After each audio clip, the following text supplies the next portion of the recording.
Jai Shri Radha, Jai Shri Krishna, Jai Vrindavan Dham, Jai Yamuna Mai. We are hearing the glories of transcendental Vrindavan in Vrindavan Mahimaamritam, which is given to us by Srila Prabodhanand Saraswati. We have heard the glories in 6 shlokas in the previous video. Now today we are going to hear more glories, and today we are going to meditate on Vrindavan, the divine Vrindavan, as Srila Prabodhanand Saraswati sees it and he shares with us. Before that, let us first bow down at the lotus feet of Srimati Radharani, because it is only her blessing by which we will be able to experience it. Radha sadhyam sadhanam yasya radha mantro radha mantradatri cha radha sarvam radha jivanam yasya radha radha radha vachi tasya kim sesham Shri Radha Murli Manohar Padambhojam Sada Bhavyan Shri Chaitanya Mahaprabhu Padarajah Swatman Evarpayan Srimad Bhagavatottaman Gudanadhi Nityadaradanaman Shri Vrindavan Divya Vaibhavamaham Stotum Muda Prarabhe.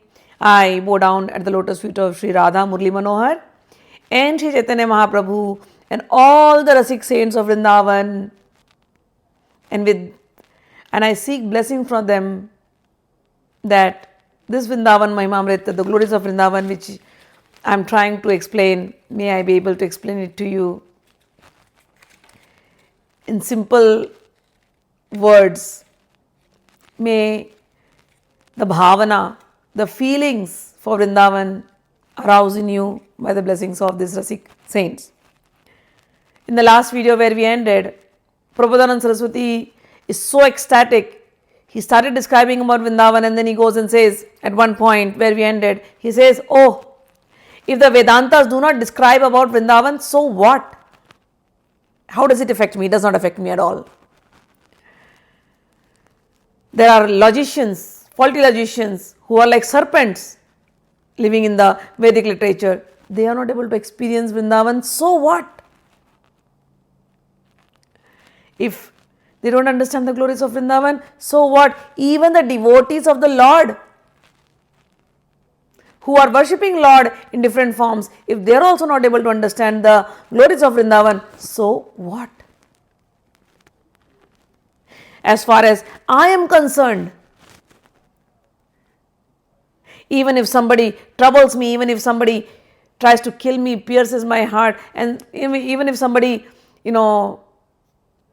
tries to give logic to me, argues with me, or forces me to not to glorify Vrindavan, I don't care. Even if my heart were pierced into 1,000 pieces, I will still go on glorifying Vrindavan. As if, when I read this, as if Prabodhanand Saraswati is setting up a standard. How you should love Vrindavan. And you will see this ecstasy, this statements full of these feelings. Ananya Bhakti, we call it Ananya Bhakti, means we love Vrindavan. Why do we love Vrindavan? We love Krishna. And if you love somebody, you love everything of them, theirs. So we love Krishna, and that's why we love Vrindavan. And this ecstatic feeling is that Ananya Bhav, where he is like boldly saying, I don't care if somebody does not understand. I am going to glorify Vrindavan. I am going to glorify Vrindavan. That's all. And how is this Vrindavan? Now, Shlok number 7th. He is giving us a meditation. Such beautiful shlokas. Prodanchat pika panchamam pravilasada vanshi susangeetakam Shakha khanda shikhandi tandava kalam Prollasi valli drumam Brajana manjun nikunjakam khagakulaischitram vichitram mrigai Nana divya sarasaridagivaram Dhyayami Vrindavanam. Now he is giving us meditation of Vrindavan. How do we meditate? He says, in the land of Vrindavan, in the forest of Vrindavan, when you start meditating, you first hear the sound of cuckoos, nightingales. They make sounds. So when you are meditating daily, this is how you meditate. You close your eyes. If you have seen Vrindavan, great. If you have not seen Vrindavan, no problem. Whichever part of the world you are in, you can sit, close your eyes. Vrindavan will appear in the heart. Vrindavan will appear here. First thing you will hear is the sound of the nightingale bird.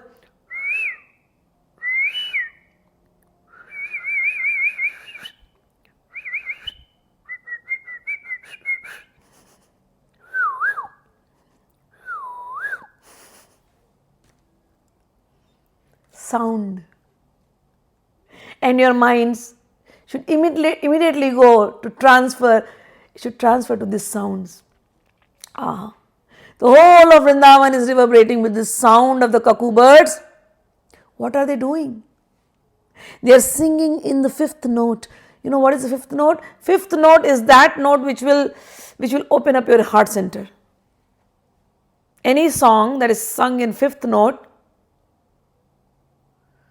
is full of feelings. It will bring tears in your eyes. So you hear these sounds. And then you hear another sound, and you hear the sound of a flute coming in Vrindavan, and this flute is constantly humming one sound.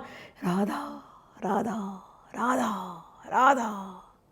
Radha, Radha, Radha, Radha. Radha, Radha, Radha, Radha. And you hear the sound of Radha, Radha reverberating to the entire Vrindavan. Your mind is now going, following the sound of Radha, Radha, Radha, 2 syllables. And who is reverberating this sound? Oh, it is coming from a flute. Whose flute? Of course, our beloved Shri Krishna. He is sitting somewhere near the Yamuna, below a Kadamba tree, and singing, playing this sound of Radha, Radha, Radha, Radha. Then when he is playing that sound, hearing the sound of Radha, all the animals, all the birds of Vrindavan, they are attracted now. They are all coming to this park, this grove, this special grove. The clouds, they also want to be part of this. So there is a symphony going on now. There's a whole orchestra set up. The clouds are also playing their drums. They are roaring. They are sounding. And when the clouds are playing that, Shri Krishna is playing the flute, the birds are singing in fifth note, then the peacocks, how will they remain behind? They open their feathers and they are dancing. All this is happening in the transcendental land of Vrindavan. And while this is happening, the wind is blowing. The wind is blowing and taking the name of Radha to every part, every nook and corner of Vrindavan. And when the wind is blowing, you can see the trees are swaying. And trees are now blossoming. Flowers are flowing down.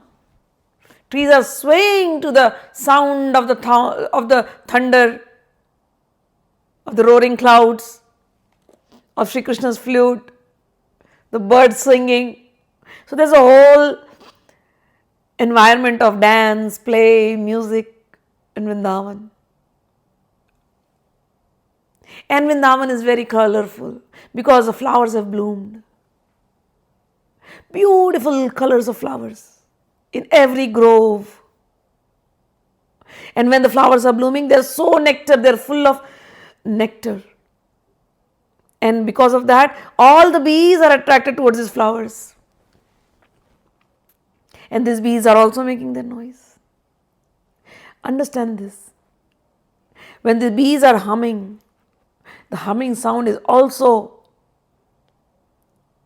Radha, Radha, Srimati Radha. So the whole Vrindavan Dham, when you meditate like this. All your senses engrossed. The senses, the ears, they are listening. Now the ears are not listening any worldly talks. Internally they are only hearing Radha, Radha, Radha. The cuckoos are singing Radha, Radha. Your eyes are seeing internally this picture, the cuckoos, the nightingale birds, the parrots, other colorful birds, whatever you can think of. Everything. The animals dancing happily. The deers coming and deers just standing at one place. So your eyes are only seeing this view of Vrindavan. Your ears are hearing the sound of Srimati Radha and all these beautiful sounds coming inside. Your eyes are seeing the dance of the grass, the dance of the plants, the dance of the creepers, the dance of the flowers falling down on the ground on the dust of Vrindavan. And the trees are so ecstatic, they do not know how to cry. But the ecstasy is flowing down as nectar. You see this? The whole of Vrindavan has now become transcendental. Your mind is meditating on this Vrindavan and he says, oh, this Vrindavan, wherever my mind goes, now I am seeing the Yamuna. The bluish Yamuna flowing like a garland of Vrindavan. Kundalakar. And this Vrindavan, the waves of Vrindavan are happily dancing to the flute of Shri Krishna. Vrindavan, where thousands of lotuses and lilies are blooming of various colors. In this Yamuna, there are many ponds. And there are mountains. The ponds, as I told you, the rivers, the waters of Vrindavan are the love of the yugal, of the couple flowing. And the mountains of Vrindavan are solidified love of the couple. When we see Vrindavan, we meditate on Vrindavan like this. We see the forest, oh, the love of Sri Radha Krishna. We see the river, oh, the overflowing love of Sri Radha Krishna. Oh, the flowers, the love of Vrinda Sakhi. To us, Vrindavan is not just forest. Everything there is Chaitanya, is living. Vrindavan is Vrinda Sakhi. Sakhi means friend, our dearmost friend. Every trees, every humming bees or hummingbird or whatever you see, everyone there is a very great Rasik. Rasik means lover of Shri Krishna and Radha. So we meditate on this kind of Vrindavan. Srila Prabodhanand Saraswati says, Nana divya sarida girivam varam dhyayami Vrindavan. I meditate on this divine Vrindavan with splendid lakes, streams and hills, filled with wonderful birds, charming forests and deers and other animals, peacocks singing and dancing, and I hear the splendid melodies from all around 360 degrees. 6-dimensional, I don't know how to even describe. That kind of music I'm hearing. Prabodhanand says, Saraswati says, oh, I meditate on this Vrindavan. So you got it? So this kind of meditation where our mind our internal senses are fully immersed into the meditation of Vrindavan. This is not a boring meditation where you have to think of your whether your breath is there or not, going proper, or you are doing asana. No, just sit and meditate like this. And you may ask, oh, this is enough? We have heard of so many things on meditation. Oh, you get Brahmanand in meditation, the joy, the bliss of Brahma Jyoti, the bright effulgence. But you are not talking about the bright effulgence, you are talking about all these cuckoos and Shri Krishna and flute and dance and song. Prabodhanand Saraswati says, remember beforehand, he has already said, if the logicians want to think something, let them think, I don't care. But now he is explaining to us who want to be doing this kind of worship because we love Krishna so much. We want to exchange love to him, our love. How do we give that love? How do we meditate? So now Prabodhanand Saraswati gives us this. He tells us, he makes us confident.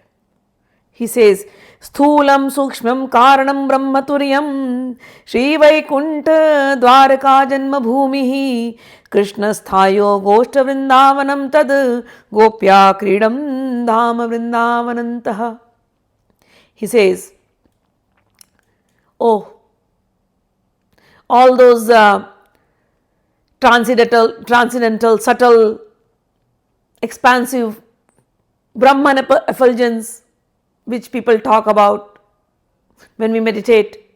First our attention should go, we should first focus on the body, understand our body, and then slowly as you increase your meditation, your focus will get into your subtle body, your Sukshma Sharir, from the gross body to the subtle body, Sukshma Sharir, and then from there you will go to your Sachidanand Swarup, Brahma Swarup, and you will be in that Brahma Jyoti. This is how the Dhyan Margis, those who are practicing Dhyana, they explain, oh, you will be in that Brahman effulgence, and that is full of bliss. Us devotees, we say, oh, understandable. But from where is that Brahman Jyoti? Whatever you are drowning in, where is it coming from? Then there are people who will say, oh, you have to hear the sound of the Omkar, the roaring sound, and that sound, and you have to immerse yourself into that sound of Omkar, and there are 10 types of sound that come inside, the sound of the flute, the sound of the hummingbirds, the sound of the drums, sound of the gong. There are so many other 10 types of sound. When you read the books of Dhyana, they talk about this. And you immerse your mind into those 10 sounds. So we just ask, oh, you are hearing the 10 sounds, right? You are hearing the hummingbirds, right? You are hearing the roaring of the clouds, right? You are hearing the gong. You are hearing of the flute. From where is all this sound coming? Then somebody will say, oh. So this Turiya state that they talk is like the highest state when you are meditating on the Nirakar or the Nirguna Brahman effulgence. So you will reach there. Yes, you will reach. You will see the Brahma Jyoti. You will see the sound. You will be happy. No doubt about it. But from where is this coming? Then somebody will say, it is coming from Vaikuntha Lokas. Oh, who is worshipped in the Vaikuntha Lokas? Vishnu, along with Lakshmi. And Bhagavan has taken many incarnations. So all these incarnations have their own planets. So you worship them in whatever forms, right? So if you worship Vishnu, you'll go to Vishnu's planet. And there are many Vishnu's planets because millions of Brahmandas, millions of universes were created, millions of Vishnus are there. And in millions of birth, you might have taken birth, So you worship Vishnu. So now you go to Vaikuntha Loka. Oh, so is that it? No. Vaikuntha Loka, there is something higher than the Vaikuntha Loka. What is it? Oh, that is Dwarka. Oh, the Dwarka, you mean the one where Shri Krishna incarnated? Yes. But why so? Read the Bhagavad Gita. There when Arjun requested him to show his, in chapter 11th, when Bhagavan showed the universal form, after all the universal form, Arjun asked, please show me your 400 form of Vishnu. And Bhagavan showed the 400 form. And then Bhagavan also showed him the 200 form because he was a friend, right? And then Bhagavan says, Krishna says, see, Arjun, I'm your friend, and this is the most difficult thing, to see my 200 form. Because people come to Vaikuntha, they have to go and pray to Lakshmi ji to give them an entrance, to allow them to enter Vaikuntha. Here I am standing in front of you as your friend, guiding you, taking care of your chariot. This form, where I become like you, is very difficult to see, of course. So here, Prabodhanand Saraswati says, oh, beyond the Brahman effulgence is the Vaikuntha, but higher than that is Dwarka. Why? Because Krishna incarnated in Dwarka and he did leelas as Krishna. People have seen him in Dwarka in his 400 form also. But higher than that is, he goes on. Dwarka is, yes, it is higher. He showed all his opulence there with 16,108 Ranis, the queens. But higher than that is his Janmabhumi Mathura. Oh, why? Yes, because there he became like a baby. That God, that Bhagavan, whom people are trying to meditate, sometimes they are trying to define as Brahman, effulgence and sound and whatnot. And then they'll say, oh, you can only find him in Vaikuntha. That Vaikuntapati, master of the Vaikuntha, that Vaikuntapati is come down to earth, become a baby, small baby, playing in the hands of his mother. From there he is traveling to Vrindavan. All the gopis, coward ladies, coward boys, coward girls, coward ladies, they are taking him in his arms. That Bhagavan is in your, oh my God, your baby. That Lord of the universe is your baby. He says, that is why the glory of Mathura is higher than Dwarka. Alright. So you are saying from the meditation, from the Turiya state, Kevalya state, or whatever state, Brahma experience state, Nirvana state, higher is Vaikuntha's, beyond that is Dwarka, because Bhagavan incarnated, he is showing himself. Beyond that is Mathura, and beyond that now he says, oh, it is Vrindavan. Why? Because in Vrindavan, Bhagavan has walked bare feet on the dust of Vrindavan. He has eaten the dirt of that Vrindavan. That is why he has rolled in the dust of Vrindavan. Go to Ramanreti, you will see the dust, you roll there. That land of Vrindavan, where that Bhagavan whom people are trying to catch from their senses, that Bhagavan has come down to Vrindavan, rolled in the dust of Vrindavan, played so many things in Vrindavan. That is why Vrindavan is greatest. And in that Vrindavan also, those groves, where he did his leelas as small babies, Balya Leela, his childhood pastimes. So there are in Vrindavan, when we meditate in this meditation, Rasopasana, this is called Rasopasana, for the sake of English, I'll use it, nectarian meditation or nectarian worship. In this, so now that Bhagavan has come down on earth, incarnated, now he is a small baby, he is a 4-year-old baby, 5-year-old kid, 6-year-old kid, 7-year-old kid. And Vrindavan is like a village. And in that village, there is a village called Nandagaon. In that Nandagaon, this kid, Krishna, is just playing. And all the Gopas and the Gopis, when I say Gopis, Gopis also means Yashoda Gopi, his mother. Anybody from that cowherd clan, the tribe, they're all Gopis. And all the males are Gopas. So the Gopas and the Gopis are playing with this child Krishna. So those areas, common areas where everybody can assemble and meet, is called Gosht. Beyond that, there are groves, which are called Kunjas, where Krishna goes and plays with his friends. Beyond that, there is special Nikunjas, which are private groves, where he goes with his best friends. Only very few friends are allowed there. And beyond that is Nimrit Nikunja, where Radha Krishna, they meet in their solitude. They have their alone time. And in that Nimrit Nikunja, Sakhis are allowed to enter. Only Sakhis, not Sakhas also. Manjaris are devotees, understand, devotees who worship Radharani. They are allowed to enter in that Nibrit Nikunja, and this Nibrit Nikunja is a place of solitude where Shyama Shyam, Shama Shyam means Radha Krishna, they meet together. And all the Sakhis means friends.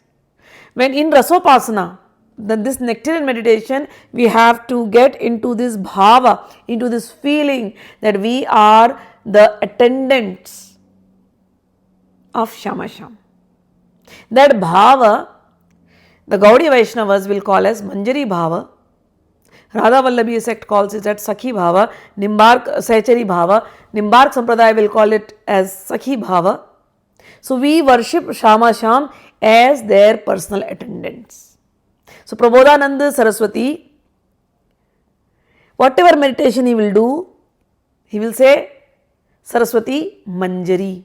I am there, I am Saraswati, I am their Manjari, I am their maid attendant. So when we worship Shama Shyam, this is how we will worship in the Nibrit Nikunj, which is the personal chamber. Personal, most intimate, like only very closest people can enter there. So those Nikunja meditations are mentioned in Vrindavan Mahimaamrita and in the other books like Radha Rasudhanidhi written by Prabodhanand. So the leelas, so this place, Nibrit Nikunja or the Nikunjas, he says those are the highest, because there, who is living there? He says, why they are the highest? Because that Nibrit Nikunjas, those internal groves are presided by Atyascharya Sarvato Asmad Vichitra Srimad Radha Kunjavati Chakasti Adyo Bhavo Yo Vishuddhovati Purnastadarupa Sa Tadrishonmadi Sarva. He says, oh, those groves are more special. Why? They are wonderful. He says, why? Because those groves are the place of Radharani. Radharani, Radha's grove, those special groves are Radha's groves which fill us with full wonder, and they are the form of the highest, purest love. Those groves, whatever you see in that groves is the highest love. Why? Because Radharani wants to give the highest love to Shri Krishna, and each and every thing of the grove, whatever she is using in that grove, however the grove is decorated or however she is decorated, everything is only reflecting her love, her purest love, the most sublimest love. So this Radharani's grove fills us with wonder, and it maddens everyone who is there. What does it do? Tatrairva Tatrai Vibhavayar Drupa Shobha Vaidagdanyonyanuragad Bhutaugau Nitya Bhanga Pronmadanangarangau Radha Krishna Kelatau Swalijisto. He says, oh, this grove of Radharani is so special. There Radha Krishna are always playing. One is the most handsome and one is most beautiful. They both are expert in love, and they both are the most intelligent. They know how to show love to each other. Shri Radha Krishna, they are eternally enjoying their passionate, amorous time. Divine place, transcendental loving pastimes, they are doing it here. And when we meditate on this, they are not just alone, they are doing it with their Sakhis. When we are also the Sakhis, the attendants in this grove. This is Rasopasana, this is nectarian meditation. We are in our Sakhi Bhav and we enter into this Nikunja. And how that happens, as you delve into the subject of Vrindavan Mahimaamrit, everything will become clear like a picture. It is just 2 videos. You have just started on the journey. Just complete the journey and then you will see how this Sakhi Bhav, it will just come out. Sakhi Bhav means feeling of being a friend to Radha and Krishna. Sakhi, Sakhi means being a friend. So henceforward, I don't think so I'm going to use the word friend. I'm going to use the Sakhi bhav only. Sakhi, Sakhi, Sakhi. So get into the Sakhi bhav. Somebody may say, Manjari, please make it, both the feelings are just the similar feelings. I don't want to confuse so much, giving so many layers. So Sakhi bhav is we are friend, we are made attendants, we are doing the service of making this couple meet, making all the arrangements for them so that they can enjoy their passionate time, amorous times, and they can be happy. Seeing them both happy makes us happy. So this is Rasopasana, the nectarian meditation that we are going to discuss again and again in Vrindavan Mahimaamrit. Alright, we'll just take 2 shlokas for now.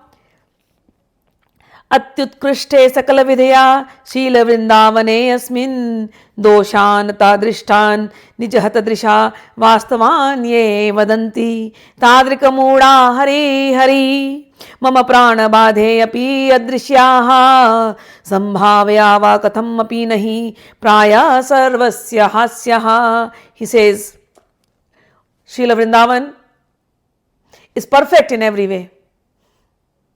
What I am going to glorify. Maybe some people may not be able to digest what I am trying to say.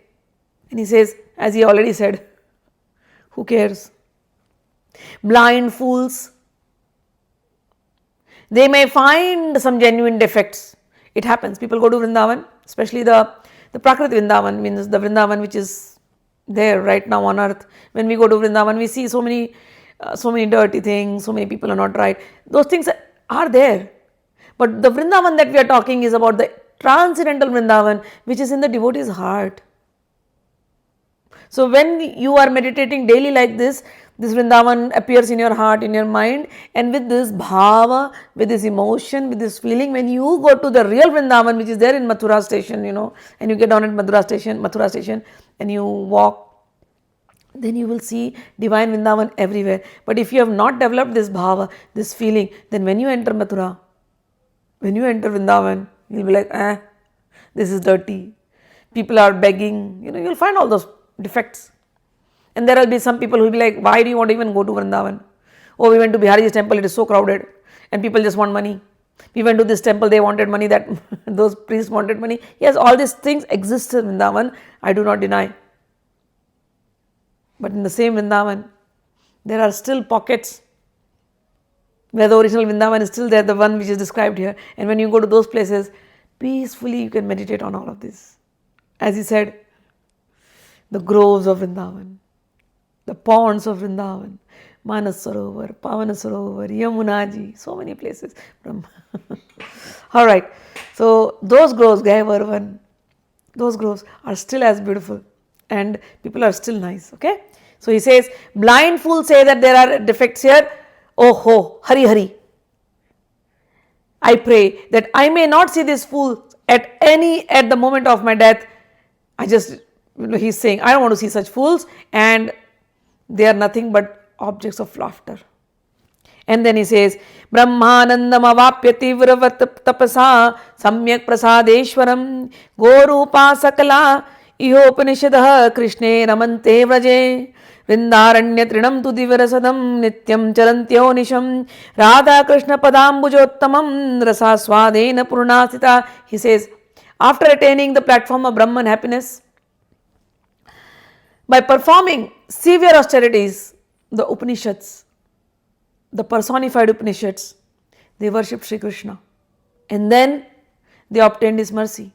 And then they came to Vrindavan, they became the Surabhi cows in the holy land of Vrindavan, and they were able to enjoy the direct association of Shri Krishna. Constantly grazing on the grass of Vrindavan, they became filled with the nectarian taste of the topmost mellow of pure devotional love for the lotus feet of Shri Krishna. So even the Upanishads, they have done so much austerities to become the cows of Vrindavan.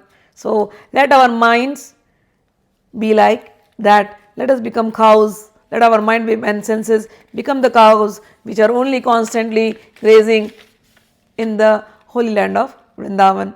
So with this, we will end up today's session. There are more beautiful meditations that are going to come. So stay tuned. May Radha Krishna bless you, and may Srila Prabodhanand Saraswati and all the Rasik saints of Vrindavan bless us, that that divine transcendental Vrindavan comes out in our hearts too. Jai Shri Krishna, Jai Shri Radha, Jai Vrindavan.